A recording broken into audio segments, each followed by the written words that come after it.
जय श्री कृष्णा। राधे राधे। राधे राधे दोस्तों। आज हम देवी माँ के 8वें व 9वें दोनों दिनों का पाठ सुना रहे हैं, क्योंकि 8 9वीं दोनों एक दिन ही मनाई जा रही है, इसलिए हम आज ही 2 पाठ बता रहे हैं, सुना रहे हैं। तो आइए पाठ सुनते हैं। बोलिए भक्तों महागौरी माता की जय। जोर से बोलो जय माता दी। प्रेम से बोलो जय माता दी। सारे बोलो जय माता दी। और भक्तों, दूसरी माता का नाम सिद्धिदात्री माता है, तो सिद्धिदात्री माता के भी जय लगाओ। जोर से बोलो जय माता दी। प्रेम से बोलो जय माता दी। मिलकर बोलो जय माता दी। प्यार से बोलो जय माता दी। जयकारा शेरा वाली का। जयकारा शेरा वाली का। 8वां दिन महागौरी माता की जय हो। श्री दुर्गा जी के 8वें स्वरूप का नाम महागौरी है। दुर्गा पूजा के 8वें दिन महागौरी की उपासना का विधान है। इनकी शक्ति अमोघ सद फलदायिनी है। इनकी उपासना से साधक के सभी कलुष धुल जाते हैं। राजस्रोत और वैश्य देवी का वरदान। श्री मार्कंडेय जी बोले, राजन, इस प्रकार मैंने तुमसे देवी के उत्तम महात्मा का वर्णन किया है, जो इस जगत को धारण करती है। उन देवी का ऐसा ही प्रभाव है, वे ही विद्या उत्पन्न करती हैं। भगवान विष्णु की जो माया स्वरूप है, उन भगवती के द्वारा तुम ये वैश्य तथा अन्य विवेकी जन मोहित होते हैं। मोहित होते हुए तथा आगे ही मोहित होते रहेंगे। महाराज, तुम उन्हीं परमेश्वरी की शरण में जाओ। आराधना करने पर वे ही मनुष्य का भोग, स्वर्ग तथा मोक्ष प्रदान करते हैं। श्री मार्कंडेय जी बोले, कौष्टिकी जी मेधा मुनि के ये वचन सुनकर राजस्रोत ने उत्तम व्रत का पालन करने वाले उन महाभाग महर्षि को प्रणाम किया। वे ही अत्यंत ममता के कारण और राजयुक्त होने के कारण बहुत खिन्न हो चुके थे, तथा उन्होंने कहा, महामुनि, इसलिए विरक्त होकर वे राजा तथा वैश्य तत्काल तपस्या को चले गए और वे जगदम्बा के दर्शन करने के लिए नदी के तट पर रहकर तपस्या करने लगे। राजा तथा वैश्य उत्तम देवी सूक्त का जप करते हुए तपस्या में प्रवृत्त होते हैं। वे दोनों नदी के तट पर देवी की मिट्टी की मूर्ति बनाकर पुष्प धूप और हवन के द्वारा उनकी आराधना करने लगे। उन्होंने पहले तो आहार को धीरे धीरे कम किया, फिर बिल्कुल निराहार रहकर देवी में ही मन लगाकर एकाग्रता पूर्वक उनका चिंतन आरंभ किया। वे दोनों अपने शरीर के रक्त से बलि देते हुए 3 वर्ष तक लगातार संयम पूर्वक देवी की आराधना करते रहे। इस पर प्रसन्न होकर जगत को धारण करने वाली चंडिका देवी ने प्रत्यक्ष दर्शन देकर कहा, देवी बोली, राजन तथा अपने कुल को आनंदित करने वाले वैश्य, तुम लोग जिस वस्तु की अभिलाषा मुझसे रखते हो उसे मुझसे मांगो, मैं संतुष्ट हूँ और मैं तुम्हें वह सब दे दूंगी। श्री मार्कंडेय जी बोले, तब राजन ने दूसरे जन्म में नष्ट न होने वाला राज्य मांगा तथा इस जन्म में भी शत्रुओं की सेना को बलपूर्वक नष्ट करके पुनः अपने राज्य को प्राप्त कर लेने का वरदान मांगा। वैश्य का चित्त संसार की ओर से खिन्न एवं विरक्त हो चुका था तथा उन्होंने अहंता रूपी आसक्ति का नाश करने वाला ज्ञान मांगा। देवी बोली, राजन, तुम थोड़े ही दिनों में शत्रु को मारकर अपना राज्य फिर से प्राप्त कर लोगे। अब वहाँ तुम्हारा राज्य स्थिर रहेगा। फिर मृत्यु के पश्चात तुम भगवान विवशान अर्थात सूर्य के अंश से जन्म लेकर इस पृथ्वी का स्वर्णिक मनु के नाम से विख्यात हो गए। हे वैश्य, तुमने भी जिस वर को मुझसे प्राप्त करने की इच्छा है उसे मैं देती हूँ। तुम्हें मोक्ष के लिए ज्ञान प्राप्त होगा। श्री मार्कंडेय जी बोले, इस प्रकार उन दोनों को मनोनुकूल वरदान देकर तथा उनके द्वारा भक्तिपूर्वक अपनी स्तुति सुनकर देवी अंबिका तत्काल अंतर्धान हो गई।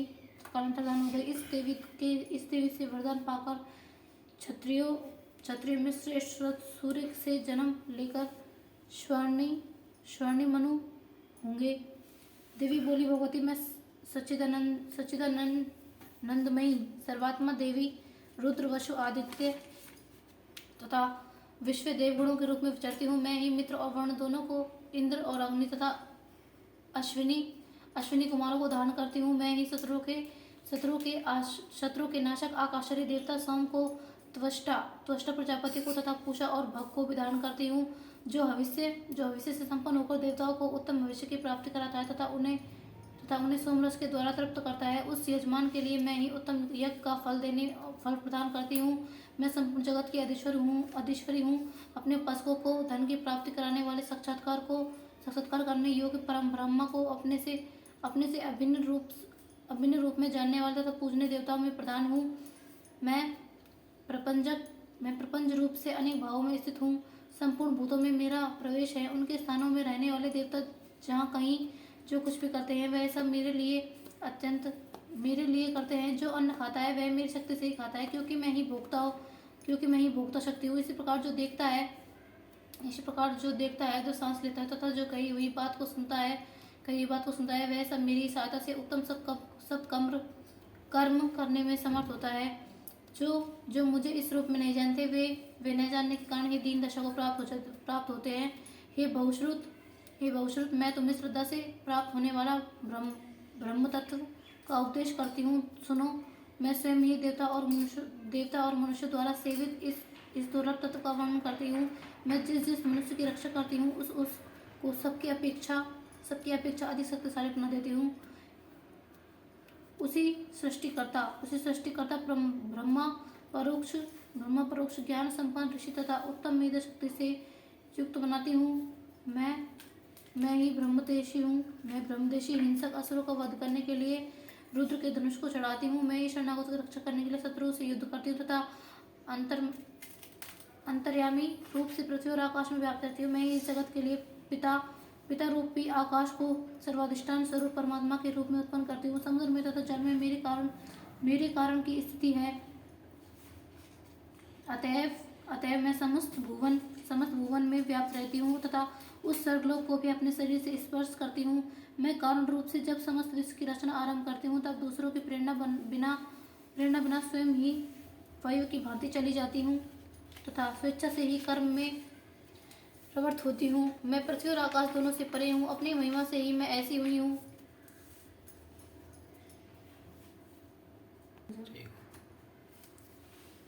बोलिए माँ गौरी माता की जय। आइए दोस्तों, अब हम सिद्धिदात्री माता की कथा सुना रहे हैं।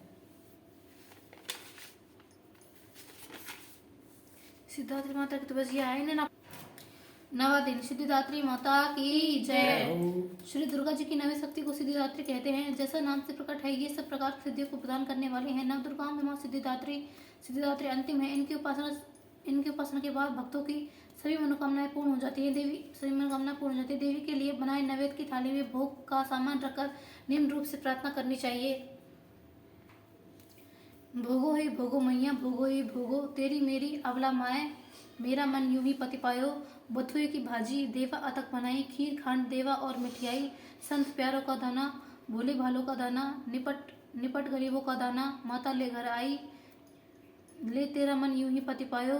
ए माँ दास वशिष्ठ तेरा भोग ले आयो, मुरारी भगत तेरा भोग ले आयो, राजा रूपेश्वर तेरा भोग ले आयो, दानूरी भगत तेरा भोग ले आयो, राजा रे हरिश्चंद्र तेरा भोग ले आयो, रानी तारा रे तेरा भोग ले आई, संत और सेवक तेरा भोग ले आए, भक्त शिवैया तेरा भोग ले आए। भोगो हे भोगो मैया, भोगो हे भोगो, सोने का गढ़वा गंगा जल पानी, सोने की थारी गंगा जल पानी, ऐसा ठंडा ठंडा पानी, ऐसा मीठा मीठा पानी, पियो हे पियो मैया, अति भावनी नगर कोट रानी, आशा देवी मनसा देवी अष्टभुजी छत्रभुजी, तय मेरी कालका महारानी, पियो हे पियो मैया, पियो हे पियो, पानों का बीड़ा तेरा भोला जन लाया, पान सुपारी तेरा धानु जन लाया, चाबो हे मैया, चाबो हे चंडी, मेरा मन यूं ही पति पायो। भोग समर्पण के पश्चात दुर्गा चालीसा विंध्येश्वर स्त्रोत का पाई करके श्री दुर्गा जी की आरती करके नवरात्रों को हाथ जोड़कर विदा किया जाता है। देवी जागरण में तारा रानी की कथा कहने का अत्यंत महत्व है।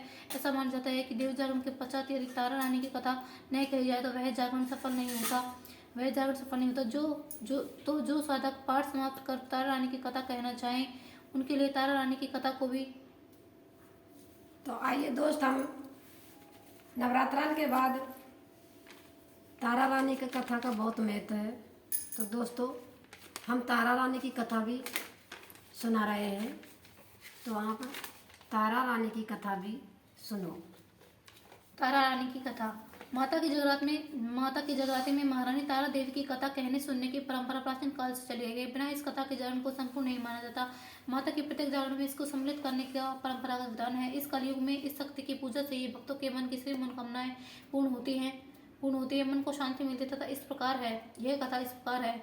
महाराज दक्ष की दो पुत्र थी। तारा देवी एवं रुक्मण भगवती दुर्गा जी की भक्ति में अटूट विश्वास रखती थी। दोनों बहनें नियम पूर्वक एकादशी का व्रत किया करती थी। तब माता के जागरण में प्रेम के साथ कीर्तन एवं महात्म्य कहा सुना करती थी। एकादशी के दिन एक बार छोटी बहन से एक भूल हो गई। उसने एकादशी के दिन मांसाहार कर लिया। तब तारा को पता लगा और उसने रुक्मण पर बड़ा क्रोध किया। वह बोली, तू है तो मेरी बहन, परंतु परंतु मनुष्य देह पाकर तूने नीच योनि के प्राणी जैसा कर्म किया है। तू तो छिपकली बनने योग्य है। बड़ी बहन के मुख से निकले शब्दों को रुक्मण ने श्रुधार्य कर लिया तथा साथ ही प्रायश्चित का उपाय पूछा। तारा ने कहा, त्याग और परोपकार से सब पाप छूट जाते हैं। दूसरे जन्म में तारा देवी इंद्रलोक की अप्सरा बनकर तो छोटी बहन रुक्मण छिपकली बनी योनि में प्रायश्चित का अवसर ढूंढने लगी। द्वापर युग में जब पांडवों ने अश्वमेध यज्ञ किया था तब उन्होंने दूत भेजकर दुर्वासा ऋषि सहित 33 करोड़ देवताओं को निमंत्रण दिया। जब दूत दुर्वासा ऋषि के स्थान पर निमंत्रण लेकर गया तो दुर्वासा ऋषि बोले, यदि 33 करोड़ देवता उस यज्ञ भाग में भाग लेंगे तो मैं उसमें सम्मिलित नहीं हो सकता। दूत 33 करोड़ देवताओं को निमंत्रण देकर वापस पहुंचा और दुर्वासा ऋषि को वृतांत पांडवों को कह सुनाया कि वह सब देवताओं को बुलाने के कारण नहीं आएंगे। यज्ञ आरंभ हुआ। 33 करोड़ देवता यज्ञ भाग में भाग लेने लगे। उन्होंने दुर्वासा ऋषि जी को न्याय देकर पांडवों से पूछा कि ऋषि क्यों नहीं आए। इस पर पांडवों ने नम्रता सहित उत्तर दिया कि निमंत्रण भेजा था, परंतु वह अपने अहंकार के कारण नहीं आए। यज्ञ में पूजन हवन आदि निर्विघ्न समाप्त हुए। भोजन के लिए भंडारे की तैयारी होने लगी। दुर्वासा ऋषि ने देखा कि पांडवों ने उनकी उपेक्षा कर दी है तो उन्होंने क्रोध करके पक्षी का रूप धारण किया तथा चोंच में एक सर्प लेकर भंडारे में फेंक दिया। इसको किसी का कुछ भी इस बात का किसी को कुछ पता नहीं लगा। वह सर्प खीर की कढ़ाई में गिरकर छिप गया। एक छिपकली जो पिछले जन्म में तारा देवी की छोटी बहन थी तथा बहन के शब्दों को सिरोधार कर इस जन्म में छिपकली बनी सर्प का भंडारे में गिरना देख रही थी। उसे त्याग व परोपकार की शिक्षा अब तक याद थी। वह छिपकली घर की दीवार पर चिपकी समय और प्रतीक्षा करती रही। कई लोगों के प्राण बचाने हेतु उसने अपने प्राण न्यौछावर कर दिए तथा मन ही मन निश्चय किया। जब खीर भंडारे में दी जाने वाली थी तो सबकी आंखों के सामने वह छिपकली दीवार से कूदकर उस कढ़ाई में जा गिरी। इस प्रकार लोग छिपकली को बुरा भला कहते हुए खीर की कढ़ाई को खाली करने लगे तो उसमें मरे हुए सर्प को देखा। तब सबको मालूम हुआ कि छिपकली ने अपने प्राण देकर सबके प्राणों की रक्षा की है। इस प्रकार उपस्थित सभी सज्जनों और देवताओं ने उस छिपकली के लिए प्रार्थना की थी और उसे मनुष्य योनि जैसे उत्तम योनि प्राप्त हो तथा मोक्ष की प्राप्ति हो। तीसरे जन्म में छिपकली राजा स्पर्श के घर कन्या बनी। दूसरी बहन तारा देवी ने फिर मनुष्य जन्म लेकर तारामती नाम से अयोध्या के प्रतापी राजा हरिश्चंद्र के साथ विवाह किया। राजा स्पर्श ने ज्योतिषों से कन्या की कुंडली बनवाई। ज्योतिषों ने राजा को बताया कि कन्या राजा के लिए हानिकारक सिद्ध होगी। शकुन ठीक नहीं है। अतः आप इसे मरवा दीजिए। राजा बोला, लड़की को मारना बहुत बड़ा पाप है, मैं उस पाप का भागी नहीं बनना चाहता। तब ज्योतिषों ने विचार करके राय दी कि हे राजन, आप इस लड़की को एक संदूक में भरकर सोना चांदी आदि जड़वा दीजिए। फिर उस संदूक के भीतर लड़की को बंद करके नदी में प्रवाहित कर दीजिए। सोना चांदी जड़ित लड़की या संदूक को अवश्य ही कोई लालच से निकाल लेगा और आपकी कन्या को पाल लेगा। आपको इस प्रकार पाप भी नहीं लगेगा। ऐसा ही किया गया। नदी में बहता हुआ संदूक काशी के समीप एक हरिजन को दिखाई दिया।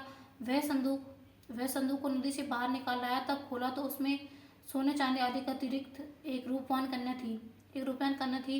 उस हरिजन के कोई संतान नहीं थी। तब उसने अपनी पत्नी को वह कन्या दी तो उसकी खुशी का ठिकाना नहीं रहा। उसने अपने संतान के समान ही बच्ची को छाती से लगा लिया। भगवती की कृपा से उसके स्तरों से दूध उतर आया।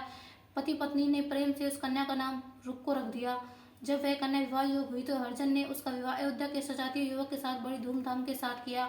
इस प्रकार पहले जन्म की रुक्मण, दूसरे जन्म की छिपकली तथा तीसरे जन्म में रुक्को बन गई। रुक्को की सास महाराज हरिश्चंद्र के घर साफ सफाई करने जाया करती थी। एक दिन वह बीमार पड़ गई। निदान रुक्को महाराज हरिश्चंद्र के घर काम करने के लिए पहुंच गई। महाराज की पत्नी तारामती ने रुक्को से कहा, हे बहन, तुम मेरे निकट आकर बैठो। महारानी की बात सुनकर रुक्को बोली, रानी जी मैं नीच जाति की भिलनी हूँ, भला मैं आपके साथ कैसे बैठ सकती हूँ। तब तारामती ने कहा, बहन, पूर्व जन्म में तुम मेरी सगी बहन थी। एकादशी का व्रत खंडित करने के कारण तुम्हें छिपकली की योनि में जाना पड़ा। जो होना था सो हो गया। अब तुम अपने इस जन्म को सुधारने का उपाय करो और भगवती वैष्णो माता की सेवा करके अपना जन्म सफल बनाओ। यह सुनकर रुक्को को बड़ी प्रसन्नता हुई और उसने उपाय पूछा। रानी ने बताया कि वैष्णो माता सब मनोरथों को पूर्ण करने वाली है। जो लोग श्रद्धापूर्वक माता का पूजन व जागरण करते हैं उनकी सब मनोकामनाएं पूर्ण हो जाती हैं। उनकी सब मनोकामनाएं पूर्ण हो जाती है। रुक्को खुश होकर माता की मनोती करते हुए बोली, हे माता, यदि आपकी कृपा से मुझे एक पुत्र प्राप्त हो जाए तो मैं भी आपका पूजन में जागरण करवाऊंगी। प्रार्थना को माता ने स्वीकार कर लिया। फलस्वरूप 10वें महीने के अंत तक उसके गर्भ से एक अत्यंत सुंदर बालक ने जन्म लिया। परंतु दुर्भाग्यवश रुक्को को माता का पूजन में जागरण कराने का ध्यान ही नहीं रहा। परिणाम ये हुआ कि वह बालक 5 वर्ष का हुआ तो उसे एक दिन बुखार आ गया और तीसरे दिन उसे चेचक माता निकल आई। रुक्को दुखी होकर अपने पूर्व जन्म की बहन तारामती के पास गई और बच्चे की बीमारी का समूचा वृतांत कह सुनाया। तब तारामती ने कहा, तू जरा ध्यान करके देख, तुझसे माता के पूजन में कोई भूल तो नहीं हुई। इस पर रुक्को को 6 वर्ष पहले की बात का ध्यान आ गया। उसने अपना अपराध स्वीकार कर लिया और कहा कि बच्चे को आराम आने पर वह अवश्य जागरण करवाएगी। भगवती की कृपा से बच्चा दूसरे ही दिन ठीक हो गया। तब रुक्को ने देवी के मंदिर में जाकर पंडित से कहा कि मुझे अपने घर माता का जागरण कराना है, सो आप मंगलवार को मेरे घर पधार कर कृतार्थ करें। पंडित जी बोले, अरे रुक्को, तू यहीं 5 रुपए दे जा, मैं तेरे नाम से यहीं मंदिर में जागरण करवा दूंगा। तू नीच जाति की स्त्री है, इसलिए हम तेरे घर चलकर देवी का जागरण नहीं कर सकते। रुक्को ने कहा, हे पंडित जी, माता के दरबार में तो ऊंच नीच का कोई विचार नहीं होता, वे तो सब भक्तों को समान रूप से कृपा करती है, अतः आपको कोई ऐतराज नहीं होना चाहिए। इस पर पंडितों ने आपस में विचार करके कहा, यदि महारानी तारामती तुम्हारे घर जागरण में पधारे तो हम भी स्वीकार कर लेंगे। यह सुनकर रुक्को महारानी तारामती के पास गई और सब वृतांत कह सुनाया। तारामती ने जागरण में शामिल होना शर्त स्वीकार कर लिया। जिस समय रुक्को पंडित से यह कहने गई कि महारानी जागरण में आएंगी, उस समय सेनानाई ने यह सुन लिया और महाराज हरिश्चंद्र को जाकर सूचना दी। राजा ने सेनानाई से सब बात सुनकर कहा कि तेरी बात झूठी है, महारानी हरिश्चंद्र के घर जागरण में नहीं जा सकती। फिर भी परीक्षा लेने के लिए राजा ने रात को अपनी उंगली पर थोड़ा चीरा लगा लिया, जिससे नींद न आए। रानी तारामती ने जब यह देखा कि जागरण का समय हो रहा है परंतु महाराज को नींद नहीं आ रही, तो उसने माता वैष्णो से मन ही मन प्रार्थना की, है माता, आप किसी उपाय से राजा को तुरंत सुला दे ताकि मैं आपके जागरण में सम्मिलित हो सकूं। राजा को नींद आ गई। रानी तारामती रोशनदान से रस्सी बांधकर महल से उतरी और रुक्को के घर पहुंच गई। इस समय जल्दी के रानी के हाथ का रेशमी रुमाल तथा पांव की पायल रास्ते में गिर गई। उधर थोड़ी देर बाद राजा हरिश्चंद्र की नींद खुल गई। तब वह रानी को पता लगाने के लिए निकल पड़ा। मार्ग में पायल और रुमाल उसने देखा और वह जागरण वाले स्थान पर पहुंचा। राजा ने दोनों चीजें रास्ते से उठाकर अपने पास रख ली और जहाँ जागरण हो रहा था वहाँ एक कोने में चुपचाप बैठकर सब दृश्य देखने लगा। जब जागरण समाप्त हुआ तो सबने माता की आरती व अरदास की। उसके बाद प्रसाद बांटा गया। रानी तारामती को जब प्रसाद मिला तो उसने अपनी झोली में रख लिया। यह देखकर लोगों ने पूछा कि आपने प्रसाद क्यों नहीं खाया? यदि आप प्रसाद नहीं खाएंगी तो कोई भी नहीं खाएगा। रानी बोली, तुमने जो प्रसाद दिया है वह मैंने महाराज के लिए रख लिया है। अब मुझे मेरा प्रसाद दो। अब की बार प्रसाद लेकर तारा ने खा लिया। उसके बाद सब भक्तों ने माता का प्रसाद खाया। तब इस प्रकार जागरण समाप्त करके प्रसाद खाने के पश्चात रानी तारामती घर की ओर चली। तब राजा ने आगे बढ़कर उसे रोक लिया और कहा, तूने नीचों के घर का प्रसाद खाकर अपना धर्म नष्ट कर लिया है। मैं तुझे अपने घर में कैसे रखूं? तूने तो कुल की मर्यादा, मेरी प्रतिष्ठा का भी ध्यान नहीं रखा। तूने जो प्रसाद अपनी झोली में रखकर मेरे लिए लाई है, उसे खिलाकर मुझे भी अपवित्र बनाना चाहती है। ऐसा कहते हुए जब राजा ने झोली की ओर देखा तो भगवती की कृपा से प्रसाद के स्थान पर चंपा, चमेली, गेंदे के फूल, कच्चे चावल, सुपारी, माखन, छुआरे, नारियल दिखाई दिए। इस प्रसाद को बाटे का प्रसाद कहते हैं। राजा हरिश्चंद्र तारा रानी को साथ लेकर वहां से लौट आए। वहां रानी ने ज्वाला माया की शक्ति से बिना माचिस या चकमक पत्थर की सहायता लिए बिना राजा को अग्नि प्रज्वलित करके दिखाई। उसे देखकर राजा का आश्चर्य और बढ़ गया। राजा ने मन ही मन देवी के प्रति विश्वास और श्रद्धा जाग उठी। उसके बाद राजा ने रानी से कहा, मैं माता के प्रत्यक्ष दर्शन चाहता हूँ। रानी बोली, प्रत्यक्ष दर्शन करने के लिए बहुत बड़ा त्याग होना चाहिए। यदि आप अपने पुत्र रोहित की बलि दे सके तो आपको दुर्गा देवी के प्रत्यक्ष दर्शन प्राप्त हो सकेंगे। राजा के मन में देवी के दर्शन की लगन हो गई थी। राजा ने पुत्र का मुंह त्याग दिया। रोहित का सिर देवी को अर्पण कर दिया। ऐसा सच्ची श्रद्धा देखकर एवं विश्वास देख माता दुर्गा सिंह पर सवार होकर उसी समय प्रकट हो गई। उसी समय प्रकट हो गई और राजा हरिश्चंद्र माता के दर्शन करके कृतार्थ हुए। मरा हुआ पुत्र भी जीवित हो गया। उन्होंने विधि पूर्वक माता का पूजन करके अपराधों की क्षमा मांगी। खुशी रहने का आशीर्वाद देकर माता अंतर्धान हो गई। रानी ने राजा ने तारामती की भगवती से प्रसन्नता करते हुए कहा, हे तारा, मैं तुम्हारे आचरण से अति प्रसन्न हूँ। मेरे धन्य भाग जो तुम मुझे पत्नी के रूप में प्राप्त हुई। इसके पश्चात राजा हरिश्चंद्र ने भव्य मंदिर तैयार करवाया तथा रानी तारा एवं रुक्मण दोनों मनुष्य योनि से छूटकर देवलोक को प्राप्त हुई। माता के जागरण में रानी तारा की इस कथा को जो मनुष्य भक्ति भाव से पढ़ता है या सुनता है, उसकी सब मनोकामनाएं पूर्ण हो जाती है, सुख एवं समृद्धि बढ़ती है, शत्रुओं का नाश व सर्वमंगल होता है। इस कथा के बिना जागरण को पूर्ण नहीं माना जाता। जयकारा बोलो शेरावाली का बोल साचे दरबार की जय। बोलो तारा रानी माँ की जय। जयकारा शेरावाली का, जयकारा शेरावाली का। आइए दोस्तों, तो हम पे जो भी 9 दिन में देवी माँ के कोई भी गलती सलती हुई हो तो हम क्षमा चाहते हैं, तो हम क्षमा मांगने का बता रहे हैं। क्षमा मांगने कैसे माँ से क्षमा मांगी जाती है, तो सुनो। चलो। अपराध क्षमापण स्त्रोत। माँ, मैं मंत्र नहीं जानता हूँ, न यंत्र, मुझे स्थिति का भी ज्ञान नहीं है, न आह्वान का पता है, न ध्यान का, श्रोत तथा कथा का भी कोई जानकार नहीं है। न तो मैं तुम्हारी मुद्राएं जानता हूँ, न ही व्याकुल होकर मुझे विलाप करना आता है।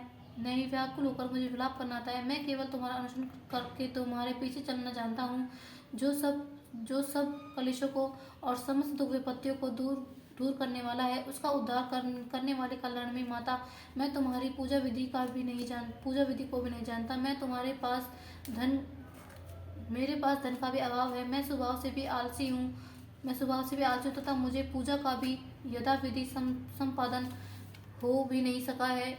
इन सब कारणों से मैं तुम्हारे चरणों की सेवा में जो त्रुटि हो गई है उसे क्षमा करना, क्योंकि कुपुत्र का होना संभव है, किंतु माता कभी कुमाता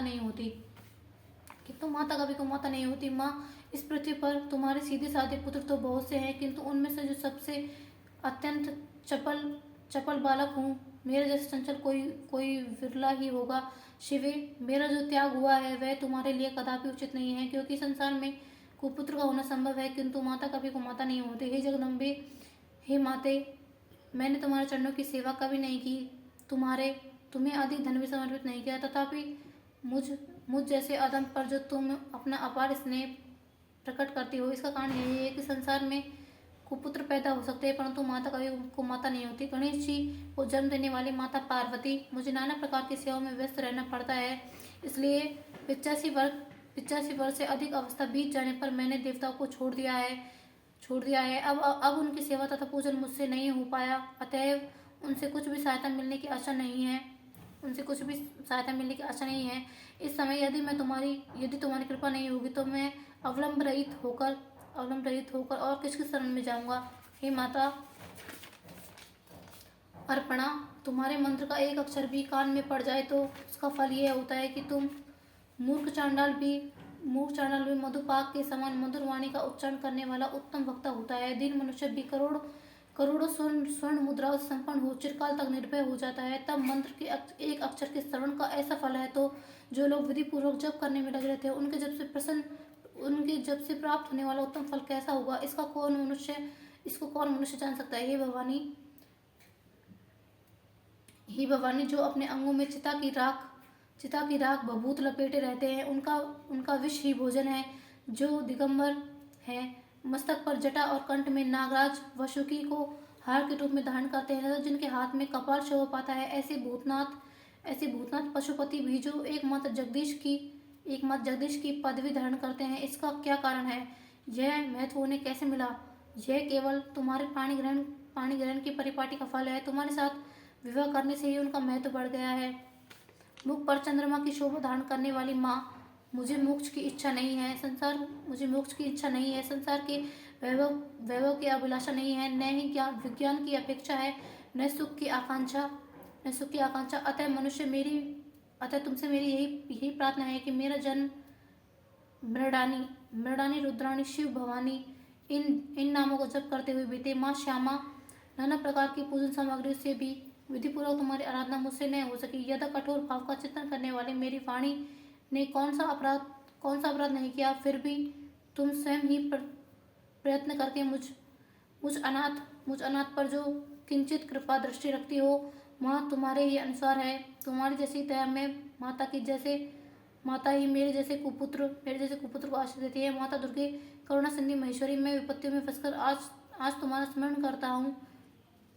मेरी शठता ने मान लिया है, क्योंकि भूख प्यास से पीड़ित बालक माता का ही स्मरण करता है। जगदम्बे, मुझ पर तुम्हारी कृपा पूर्ण रूप से बनाए रखना। तथा इसमें आश्चर्य की कौन सी बात है? पुत्र अपराध पर अपराध क्यों नहीं करता रहे, फिर भी माता उसकी उपेक्षा नहीं करती। महादेवी, मेरे समान कोई पापी नहीं है। मैंने तुम्हारे समान दूसरी कोई पापहारनी नहीं है। ऐसा जानकर जो उचित जान पड़े वह कर लेना। जय श्री कृष्ण। राधे राधे दोस्तों, हम देवी माँ का भोग ले आए हैं। ये देखिए, ये भोग है हमारे पास देवी माँ का। हमने खीर भी बनाई है देवी माँ को, हलवा भी बनाया है। हलवा ये है, हमारी माँ को सफ़ेद चीज़ पसंद है तो हम बर्फ़ी भी लेके आए हैं। ये बर्फ़ी है। ये हमारी माँ के लिए पुए बनाए हैं हमने, और ये हमारी माँ के लिए पुली भी बनाई है, पूड़ियाँ बनाई हैं। और ये हमारी माँ के लिए छोले, जिससे चने बोलते हैं, वे चने बनाए हैं। तो हमने हमारे माँ के लिए भोग तैयार कर दिया है। ये देखो भोग। तो भक्तों, हम माँ को भोग लगाने जा रहे हैं। तो हम माँ को भोग लगाएंगे। आज हमारे नवरात्रा का समाप्त दिन है, तो हमने माँ के लिए ये भोग पकवान तैयार करेंगे।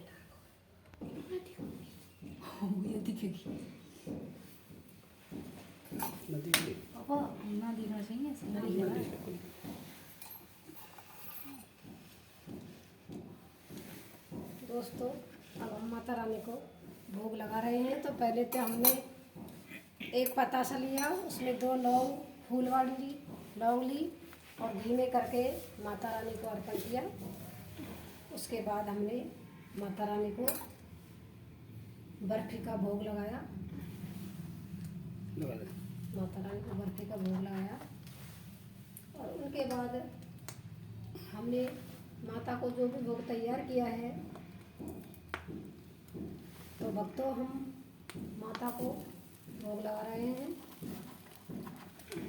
ये देखिए, खीर, पुआ, पूरी, बर्फ़ी, हलवा, छोले, सारी चीज़ों का भोग लगा रहे हैं।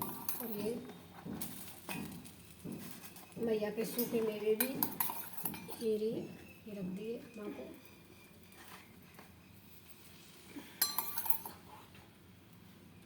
बोलिए शेरा वाली माँ की जय हो, बोलिए गणेशा की जय हो, बोलिए गणपति बप्पा की जय हो। तो हमने माँ को भोग लगा दिया है। ये माँ के लिए कपूर भी है, कपूर का भी भोग लगा रहे हैं। गणेशा को भोग लगाओ। तो हम गणेशा को भी भोग लगा रहे हैं, को भी भोग लगा रहे हैं। वैसे माना जाता है कि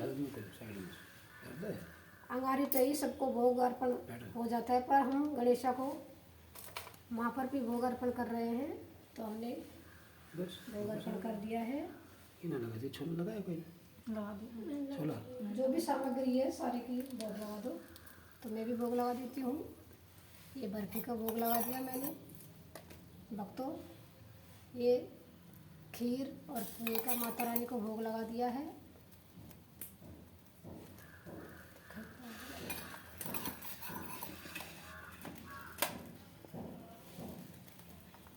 तो ये हलवा भी बनाया हुआ है, तो हम हलवा का भी भोग लगा रहे हैं। मैया को लगा दिए। और अभी भोग लगा रहे हैं, तो हमने भोग लगा दिया है।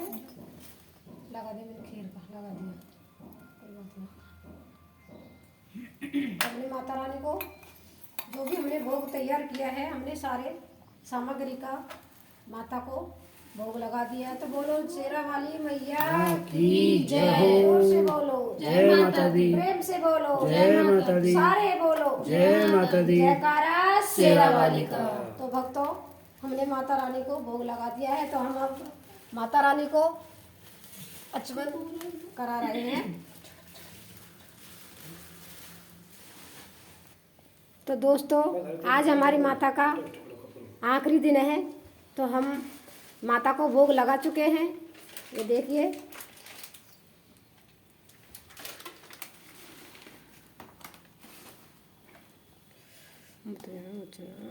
अरे लाली रुक जा। ये लाली अब हम माता की और गणेशा की आरती कर रहे हैं।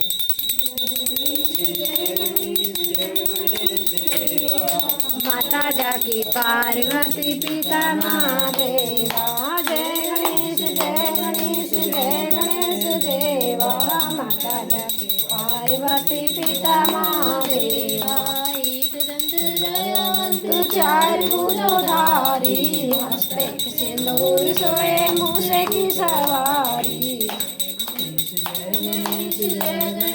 देवा माता जाकी पार्वती पिता महादेवा। पान चढ़े फूल चढ़े और चढ़े मेवा, लडवन को भोग लगे संत करे सेवा। जय गणेश जय गणेश जय गणेश देवा। माता जाकी पार्वती पिता महादेवा।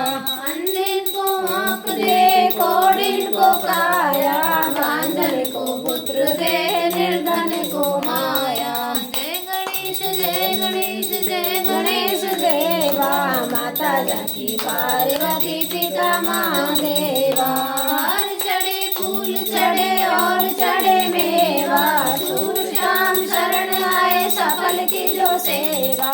जय गणेश जय गणेश जय गणेश देवा। माता जाकी पार्वती पिता महादेवा। आज की जय हो।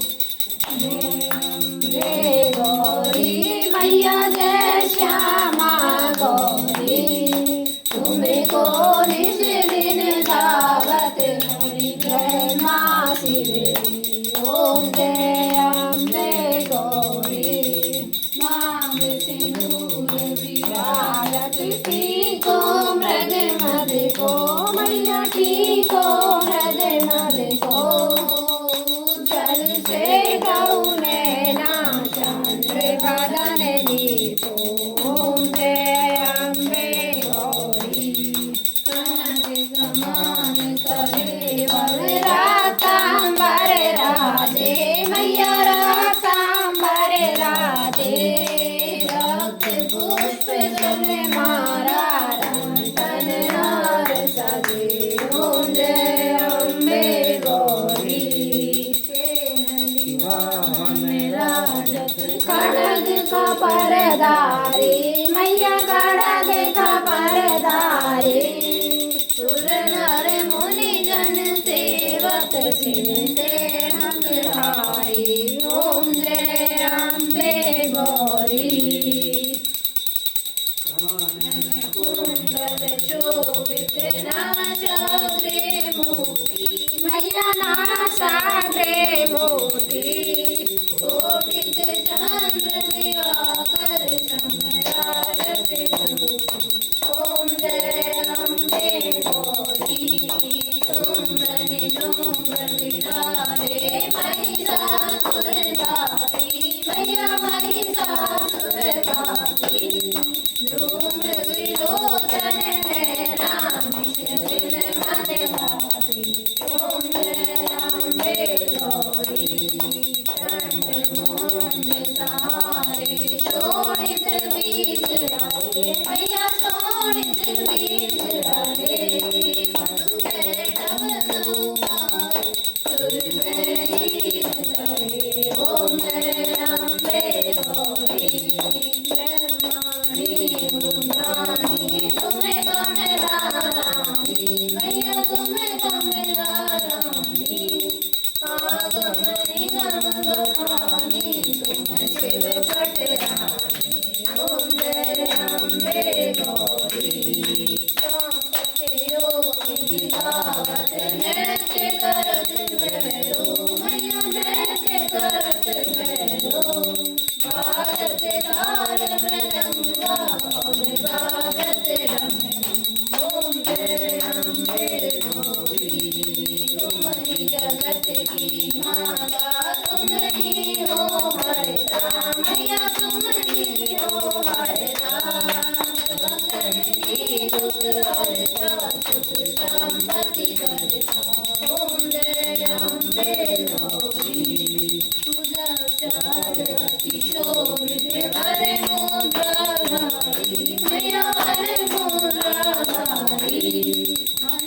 हरि ब्रह्मा ओम जय अम्बे गौरी ओम देव की जय। जोर से बोलो, जय माता दी प्रेम से बोलो, जय माता दी प्यार से बोलो, जय माता दी सारे बोलो, जय माता दी मिलकर बोलो, जय माता दी आगे बोलो, जय माता दी पीछे बोलो, जय माता दी जयकारा शेरा वाली का जयकारा शेरा वाली का